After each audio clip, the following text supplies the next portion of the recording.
Quinta-feira, 10 de setembro, onda de calor eleva as temperaturas em todo o estado. Na região, os termômetros devem marcar 35 graus em pleno inverno. Em alta também estão os preços dos alimentos, assim como em todo o Brasil. A cesta básica na região também teve inflação. E vamos falar sobre o ensino superior na pandemia. Aumentou a procura por graduação à distância. Boa tarde, o Band Cidade começa agora.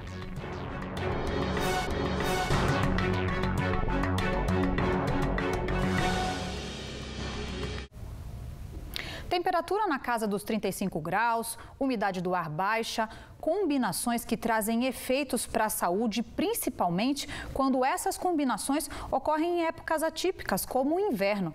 Ao vivo, eu vou falar com a repórter Sandra Riva, que está em Taubaté. Sandra, boa tarde. Primeiro eu quero saber, sensação de forno aí onde vocês estão, em Taubaté? Boa tarde para você, Débora, e para todo mundo que acompanha a gente também aqui no Band Cidade, primeira edição. Sim, tá muito quente já, viu? Olha, a previsão das altas temperaturas a partir de amanhã, só que a gente já tá sentindo essa sensação agora. Por exemplo, consultando aqui algumas temperaturas, tá na média aí de 32 graus onde a gente tá, e a umidade relativa do ar também tá baixa, também 32%, lembrando que o recomendado pela Organização Mundial da Saúde é acima de 60%. Então, quer dizer, essa onda de calor já está presente em algumas cidades, por exemplo, aqui em Taubaté.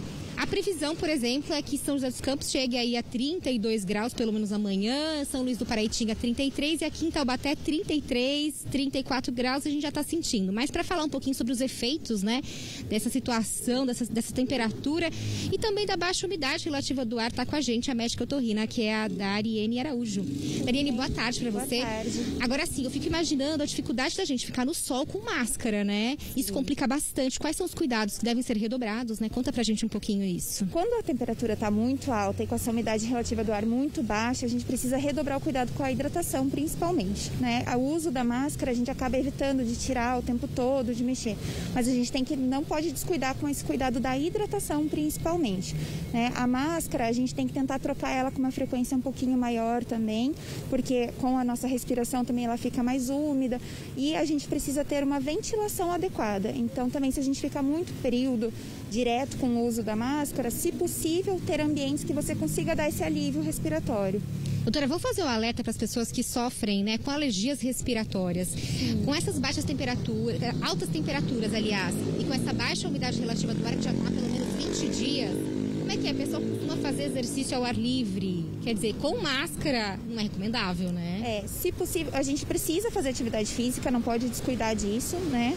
Mas, se possível, fazer em ambientes que você consiga, de preferência, por exemplo, uma caminhada, em ambientes que estejam muito ao ar livre, com pouca circulação de pessoas, você até pode deixar de usar a máscara, né? Mas, principalmente, evitar esses horários de pico agora, como meio-dia, né? Então, assim, a partir das 10 horas da manhã até as 2 horas da tarde, 3 horas, que são os picos mesmo solares, evitar de fazer exercício nesse momento, se possível.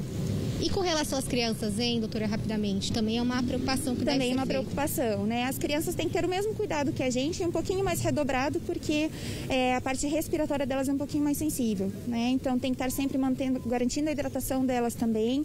A limpeza também com soro fisiológico para respiração é super importante, né? Então manter a via aérea em si hidratada é essencial, tanto para as crianças quanto para os adultos. Tá bom, obrigada, viu, doutora, pelas informações. Então, Débora, olha, todo cuidado é necessário nesses próximos dias, que está prevendo aí um calorão para nossa região, né?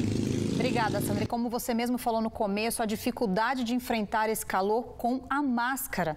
Mais uma dica aí para quem puder ficar em casa nesse calorão, né? Se protege da Covid e desse resultado aí dessa temperatura alta. Obrigada, viu?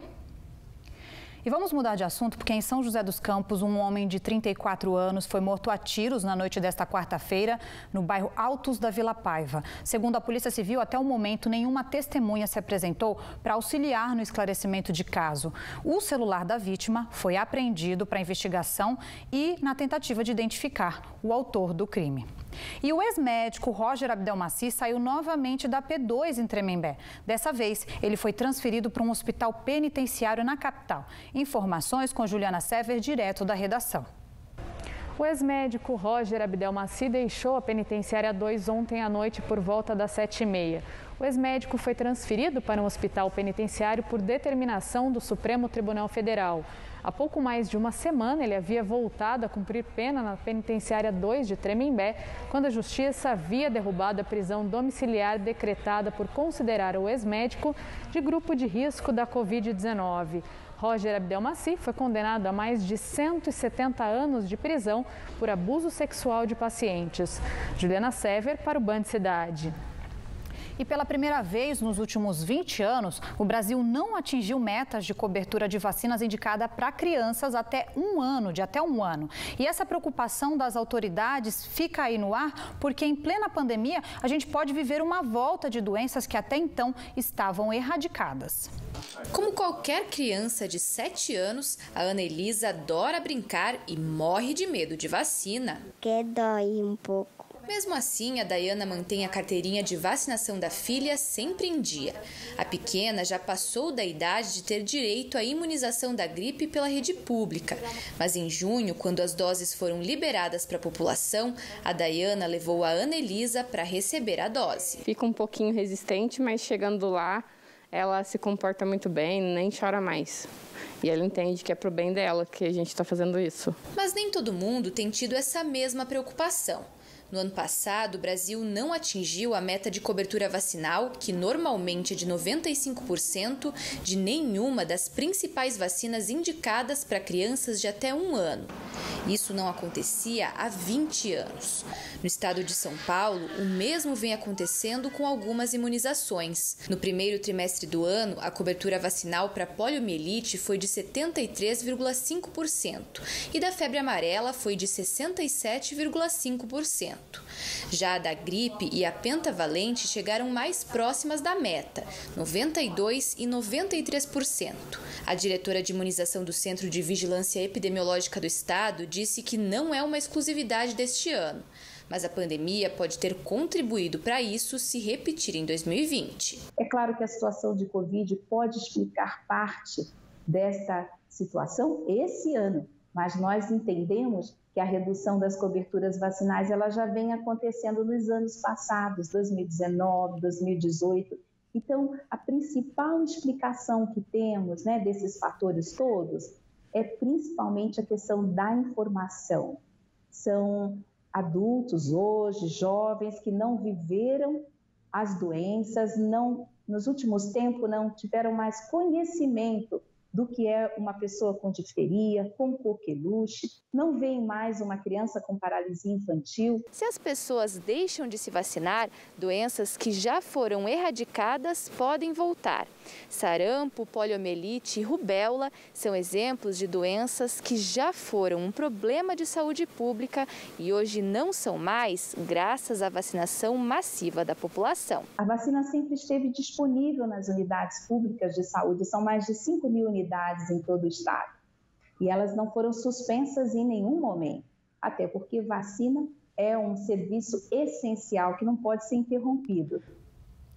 E lembrando que em Taubaté tem vacinação contra o sarampo, inclusive o município está entre os do estado onde a vacina do sarampo é considerada prioritária por causa do registro de casos. Esse ano já são 2 casos de sarampo confirmados em Taubaté.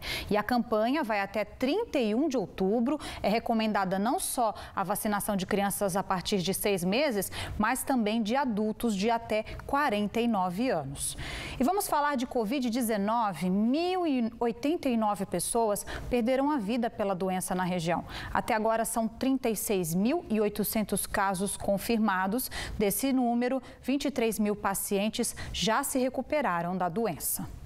Agora vamos para o intervalo com imagens ao vivo de Caraguatatuba. Na tela para você, o trecho urbano da rodovia dos Tamoios. Hoje as máximas chegam a 29 graus. A gente volta rapidinho, continue com a gente.